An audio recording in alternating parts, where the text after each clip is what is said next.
আসসালামু আলাইকুম ভাই। ওয়ালাইকুম আসসালাম ভাই। ভালো আছেন? আলহামদুলিল্লাহ ভালো আছি। আপনি ভালো আছেন? এই তো আলহামদুলিল্লাহ ভাই। তো হাঁস তো আপনার দেখা যায় অনেক ভাই। হ্যাঁ ভাই, সবই কষ্টের বিনিময়ে ফল।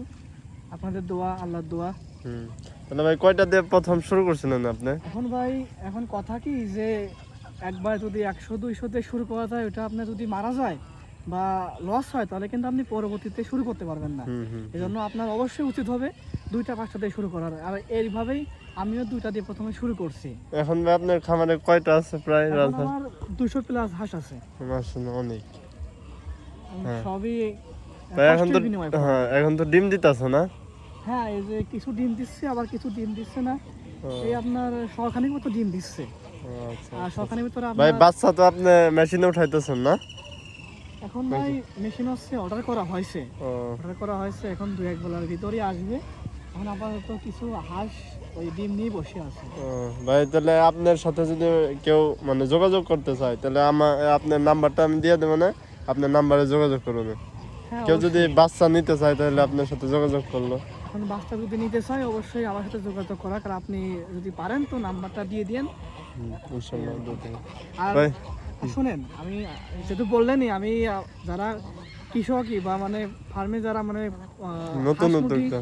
পালন করে, হ্যাঁ তাদেরকে আমি উদ্দেশ্য করে একটা কথা বলবো। সে কথাটা হচ্ছে যে আপনারা যারা শুরু করবেন হাঁস মুরগি যেটা কিছু হোক না কেন, আপনার 5 লাখ টাকা আছে, আপনি 5 লাখ টাকা নিয়ে নামবেন না। আপনি 1 লাখ টাকা কি 50,000 টাকা নিয়ে খামারে নামবেন, যাতে আপনি যদি 50,000 1 লাখ টাকা লস খান, তাহলে আপনি পরবর্তীতে আবার 1 লাখ টাকা নিয়ে শুরু করতে পারবেন। জি ভাই। আপনি যদি 5 লাখ টাকা নিয়ে শুরু করেন, যদি লস খান, তাহলে কিন্তু আপনি শুরু করতে পারবেন না। জি ভাই। এই জন্য সবার উদ্দেশ্যে পরামর্শ এটা থাকবে, ঠিক আছে? আপনার কথা শুনে ভাই হাসি আসতেছে দেখেন। হ্যাঁ ভাই, আজ তো আমার পোষ মানে গেছে, হ্যাঁ, এখন যা বলবো তাই শোনা। অনেক সুন্দর একটা জিনিস। হ্যাঁ এই যে সামনে এখানে কি মাছও চাষ করা হয় নাকি? হ্যাঁ ভাই, এই মনে করেন যে এই যে হাঁসের যে আছে, পেস্টি যা যাই বলে মানুষ, ওটা আপনার মাছ খায়। ও, আর মাছও মাছও বাড়তেছে, হাঁসও বাড়তেছে। আলাদা আর খরচ নাই না নাকি? না, আলাদা কোনো খরচ নেই। আচ্ছা আগে মাঝে শুধু যে চুন টুন দিয়ে পরিষ্কার করা হয় এই খালগুলো, এই আর কি। ও আচ্ছা আচ্ছা। তার কোনো খরচ টরচ নেই। ভাই এগুলার আপনি খাওয়ান কি বর্তমানে খাবারগুলো কি দিচ্ছেন? এখন ভাই খাবারের ভিতরে আছে হচ্ছে আপনার মনে করেন যে বিভিন্ন ধরনের খাবার। আর আপনার সবসময় ওষুধ সরবরাহ রাখতে হবে, বুঝছেন? হ্যাঁ হ্যাঁ। ভাই হাঁসের তো দুইটা রোগ আছে, এই দুইটা রোগ আসলে খুবই মানে হাঁস মারা যায়। হ্যাঁ, 2টা রোগ আছে, বিশেষ করে কলেরা। হ্যাঁ, হুম হুম, ডাক হাঁস করে না। মুরগিরও হাঁসেরও কলেরা কিন্তু বিশেষ করে অনেক হয়। তাই আপনাদের সবার উদ্দেশ্যে বলা থাকবে যে কলেরার জন্য আপনারা সবসময় ওষুধ সরবরাহ করবেন, সবসময় রেখে দেবেন করে, ঠিক আছে? এই আর কি। আচ্ছা। আর ভাই ভ্যাকসিন করা হয়েছে তো দুইটা না? ভ্যাকসিন এই যে আপনার যে আজকে 4 তারিখ, হ্যাঁ।